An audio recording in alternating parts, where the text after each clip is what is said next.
नमस्कार दोस्तों, एक बार फिर आपके सामने कुछ नया लेकर चुक गया हूँ। आज मैं आपको जो कुछ भी देने वाला हूँ, बहुत इम्पोर्टेंट टॉपिक है। आज का टॉपिक है कि हमें पढ़ाई में मन क्यों नहीं लगता है। ऐसे तो रीजंस बहुत हैं, लेकिन आज मैं कुछ गिने-चुने रीजंस आपके सामने पेश करने वाला हूँ। आप ध्यान से सुनिएगा। अगर आप पूरी तरह से इस वीडियो को देख लेते हैं, अंत तक देख लेते हैं, तो मैं यकीन के साथ कह सकता हूँ कि आपको पूरी तरह से उस चीज़ को समझने में मदद मिलेगी कि आखिर कारण क्या है कि हमें पढ़ाई में मन नहीं लगता है।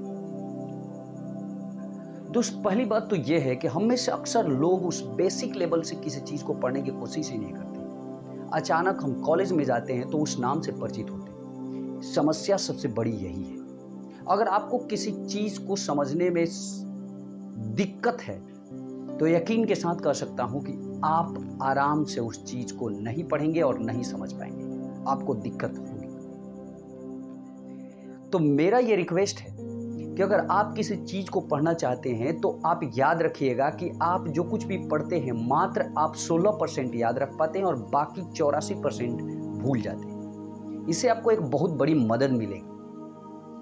आपके दिमाग में ये हमेशा होना चाहिए कि दुनिया में कोई भी ऐसा इंसान नहीं हो कि वो किसी चीज़ को पढ़ के 100% याद रख सकता है। इससे ये फ़ायदा हो सकता है कि अगर आप किसी चीज़ को पढ़ते हैं तो आपके दिमाग में ये हमेशा रहेगी कि चलो 15% 16% मेरे पास रहेगी, बाकी तो मैं भूल जाऊंगा। लेकिन पुनः उस चीज़ को अगर आप 21 दिन के अंदर कर लेते हैं तो वो दुगना हो जाती है। इसी तरह से जब आप उस चीज़ को 3 बार 4 बार करते हैं तो आप पूरी तरह से अपने माइंड में उसको रख लेते हैं। तो याद रखिएगा, आप किसी भी चीज़ को पढ़ रहे हैं तो उसको बेसिक लेवल यानी शुरू से पढ़ने की कोशिश कीजिए। उस चीज़ को समझने की कोशिश कीजिए, क्योंकि वैसे भी आपने सुना होगा कि little knowledge is a very dangerous things.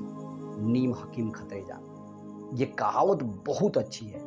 यानी अधूरा ज्ञान खतरनाक होता है। तो आप किसी भी चीज़ को पढ़ने की कोशिश कीजिएगा तो शुरू से उसके बारे में डिटेल्स में जान लीजिए, आखिर है क्या वो, तब आपको समझ में आएगा। लेकिन हम में से अक्सर लोग अचानक जब कॉलेज में जाते हैं, यूनिवर्सिटी में जाते हैं, तब उस चीज़ को समझते हैं। याद रखिएगा, अगर आप किसी व्यक्ति का नाम नहीं जानते हैं और अचानक उनसे मिलने के लिए आपको भेज दिया जाए तो क्या आप उस व्यक्ति को पहचान सकते हैं, मिल सकते हैं, उनसे बातें कर सकते हैं? बिल्कुल नहीं। ठीक वैसे ही टॉपिक के द्वारा समझने की कोशिश कीजिए। टॉपिक के साथ भी ऐसा ही होता है। आप किसी भी मुद्दे को आप पहली बार पढ़ते हैं तो आप उस नाम से परिचित नहीं होते।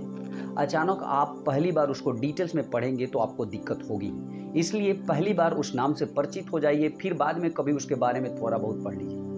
अब एग्जाम्पल के लिए मैं एक छोटा सा आपको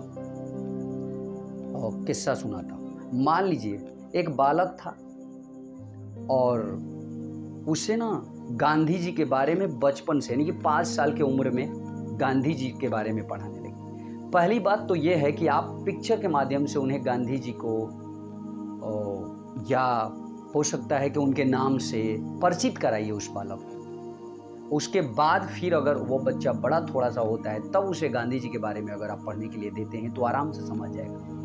तो याद रखिएगा, आप किसी टॉपिक को पढ़ने से पहले उसे परिचित हो जाइए, फिर उसके बारे में डिटेल्स पढ़िए। अब दूसरी बात क्या है कि हम अपनी मानसिकता को बिल्कुल कभी कभी पढ़ाई के समय बिल्कुल चेंज कर देते हैं और पढ़ाई में मन नहीं लगता है। तो दूसरी बात है, ये है आदत। आप अगर धीरे धीरे इसका आदत डालेंगे तो याद रखिएगा, ये साइंटिफिक प्रूफ है कि आपके पास वो आदत हो जाएगी पढ़ने वाली और आप धीरे धीरे पढ़ने लगेंगे।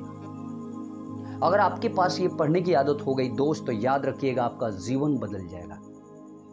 क्योंकि पढ़ने की आदत एक ऐसी आदत है जो सबकी होती नहीं है। बहुत कम ही लोग इस आदत को ऑब्जर्व कर पा लेते हैं, लगा पाते हैं। वैसे भी आपने एक कहावत सुना होगा कि बुरी आदत बहुत जल्दी आ जाती है और अच्छी आदत चाहकर भी नहीं आती। तो आप चाहकर भी इस आदत को अपने पास नहीं ला सकते हैं। स्टडी जो हैबिट होती है, तो आप कोशिश कीजिए कि इस आदत को अपने आप में किसी तरह से अपने अंदर डालें।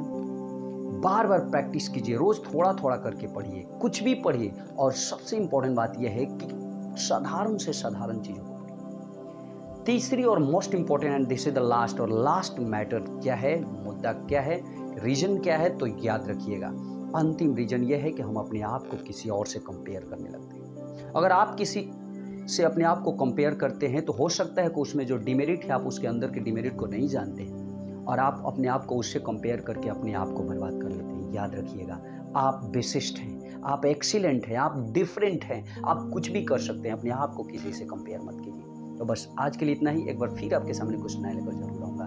बने रहिए, देखते रहिए। अगर आप इस चैनल पर न्यू हैं तो इस चैनल को सब्सक्राइब कर दीजिएगा, साथ ही साथ बेल आइकन को भी प्रेस कर दीजिएगा ताकि इस तरह के वीडियोज़ आपको मिलते रहें। नमस्कार, जय हिंद। पढ़ते रहिए, बढ़ते रहिए।